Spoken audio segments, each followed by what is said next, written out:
अस्सलाम वालेकुम दोस्तों, मैं हूं खालिद मोइन और आप देख रहे हैं अदब व फ़नून नामा। अदब व फ़नून नामे में हम गुफ्तगू कर रहे थे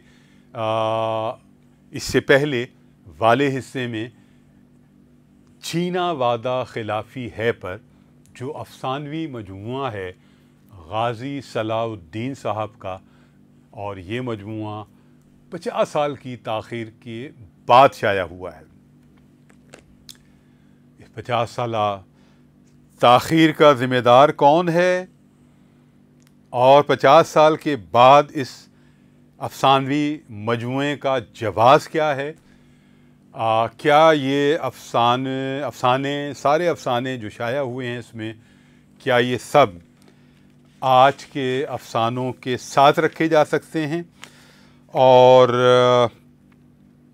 मैं बताता हूँ आपको कि 1 2 3 4 5 6 7 8 9 10 ये 10 अफसाने हैं जो इस किताब में शाया हुए हैं। एक दिबाचा है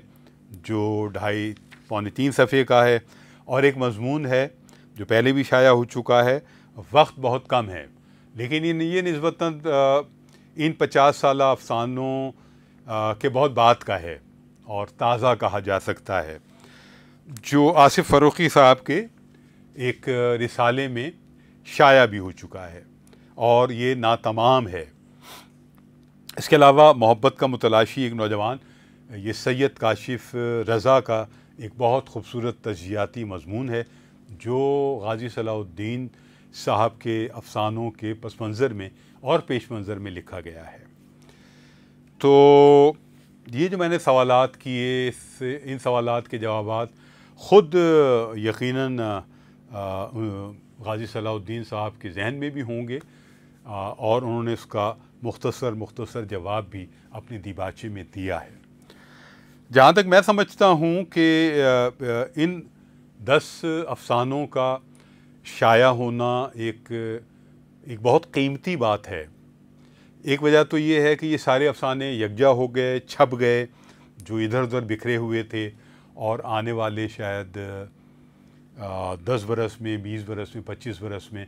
किसी का ध्यान भी शायद इस सतह पर न जाता कि उन्हें यकजा किया जाए और छापा जाए। इसी तरह गाज़ी सलाहुद्दीन साहब का एक नावलेट है, मोहब्बत की एक कहानी,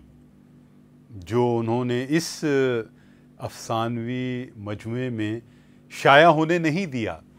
जबकि अजमल कमाल साहब जिन्होंने ये किताब छापी है, आज पब्लिकेशंस के ज़ेरे एहतमाम और बहुत खूबसूरत अंदाज में किताब छापी है, वो और बाकी अहबाब भी बहुत मुतमन्नी थे गाज़ी सलाहुद्दीन साहब से कि वो नावलेट भी इसमें छाप दिया जाए। लेकिन गाज़ी सलाहुद्दीन साहब ने बावजूद उस नावलेट को इसमें छपने नहीं दिया। अब ऐसा क्यों है, इसका जवाब तो ख़ुद वो ही दे सकते हैं। अब आते हैं हम इन अफसानों पर जो इस किताब में मौजूद हैं। पहला अफसाना है वीराने में 2 आवाज़ें। ये फ़ारूक है जो अपनी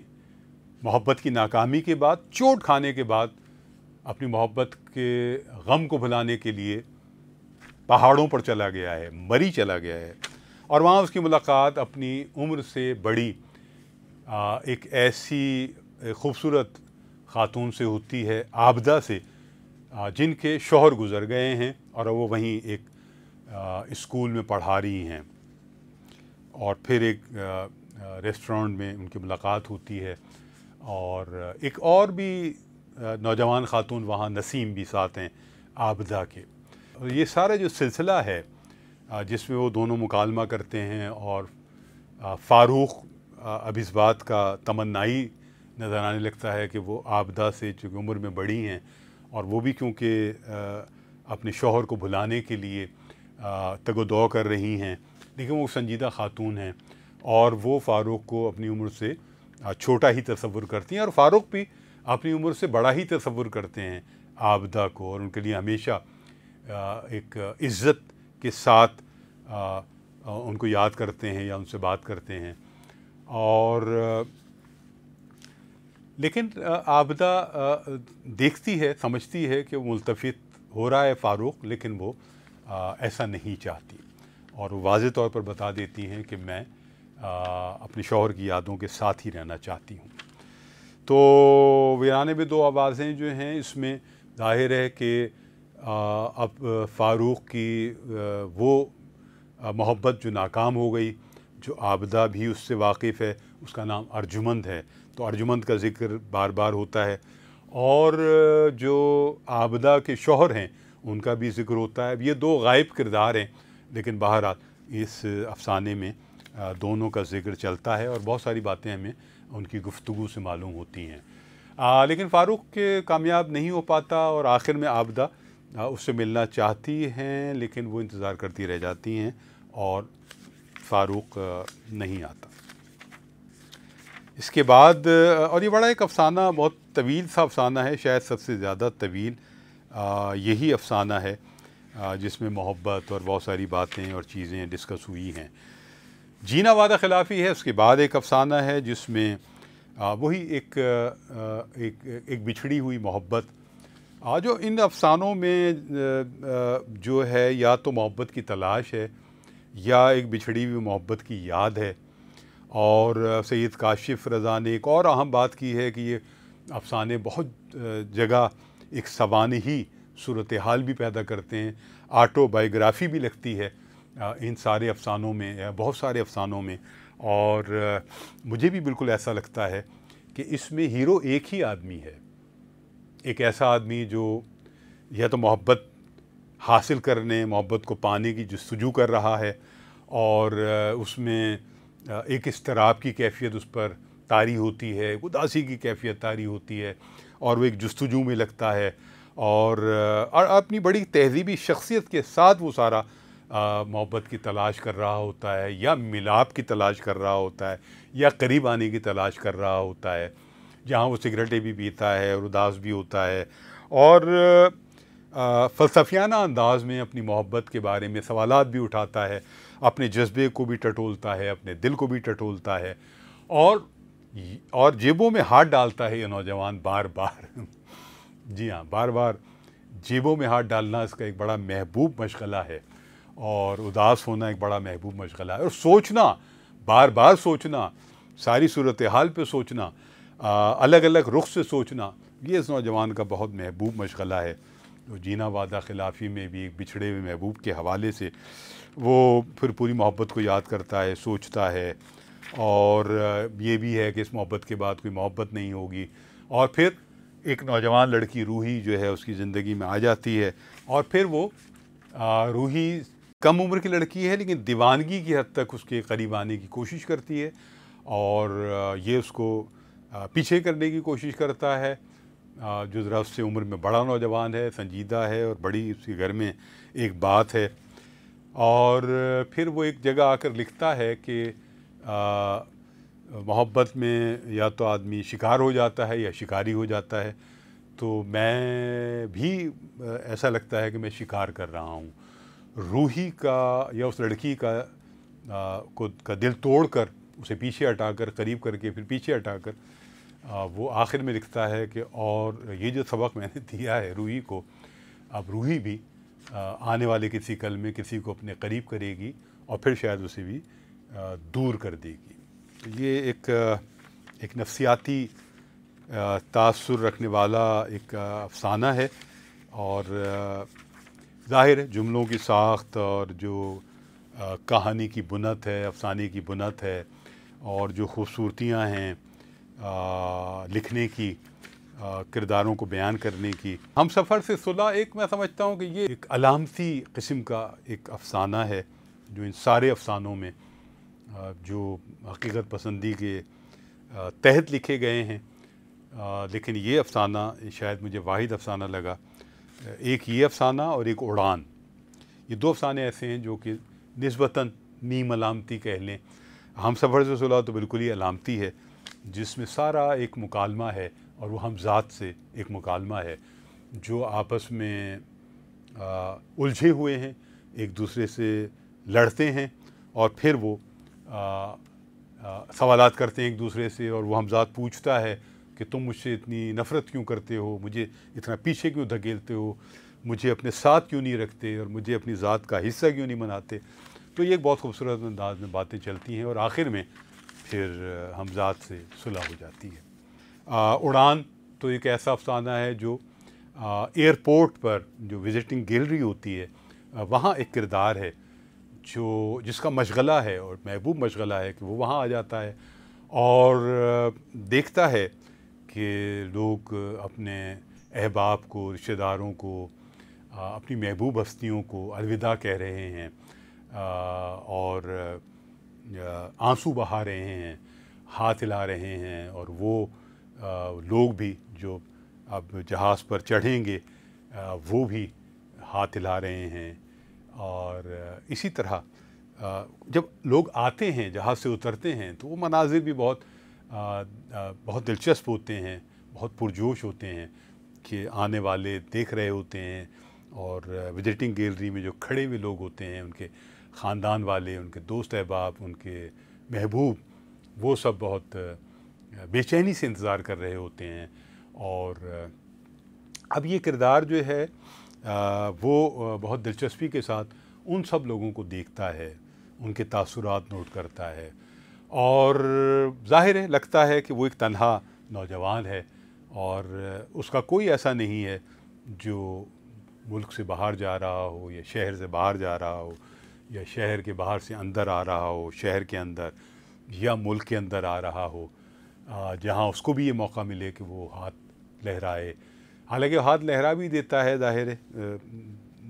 जाने वालों के लिए या आने वालों के लिए, इस्तकबालिया हाथ भी लहरा देता है, लेकिन उसका अपना कोई नहीं है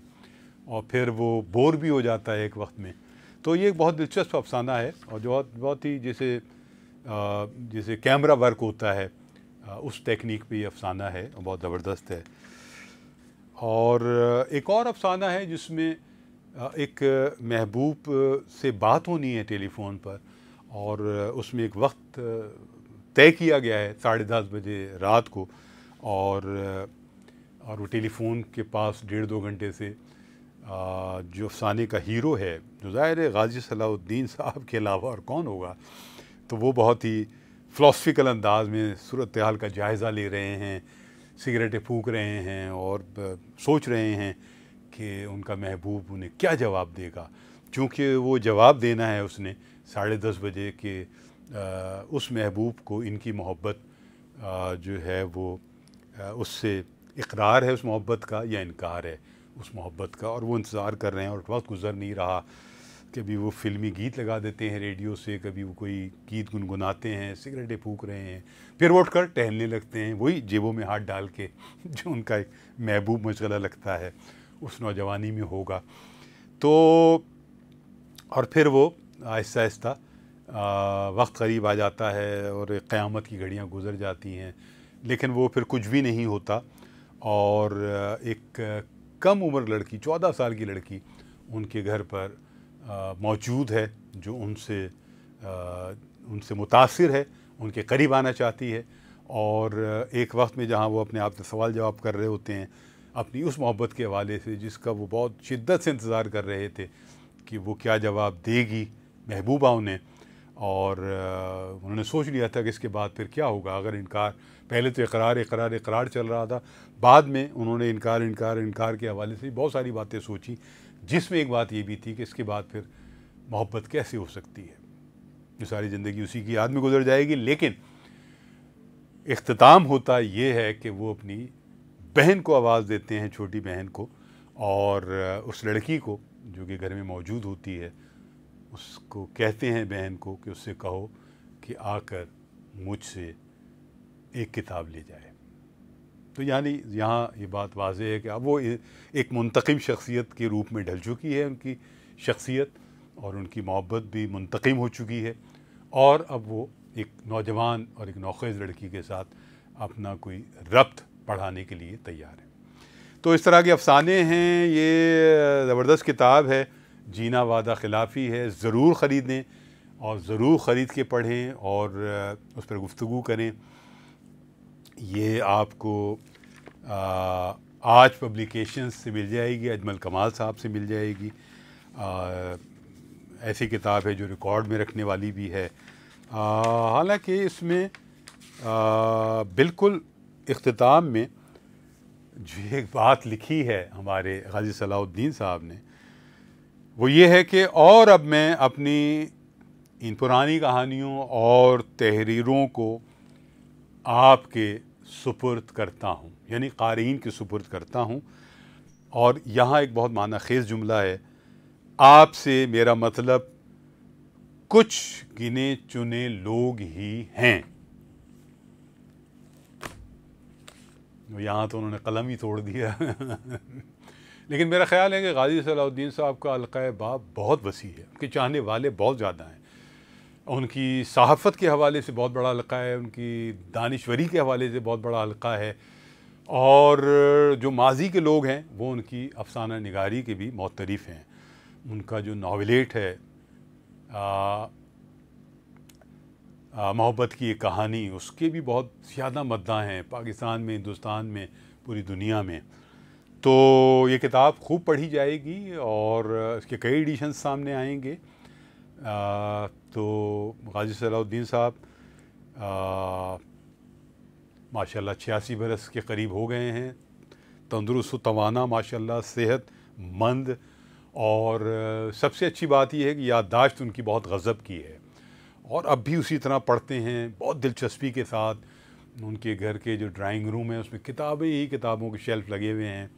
और ज़िंदगी बहुत उमंग और तरंग के साथ गुजारते हैं और ख़ूबसूरत मुस्कुराहट है उनकी, खूबसूरत शख्सियत है,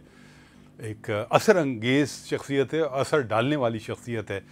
बेहतरीन गुफ्तगू और बहुत मालूमाती गुफ्तगू और बहुत मुफीद गुफ्तगू करते हैं। दानिशवराना सतह तो है ही ज़ाहिर है, इल्मी अदबी सतह भी है उनकी। तो उनका होना किसी महफ़िल में या किसी से उनका राब्ते में आना,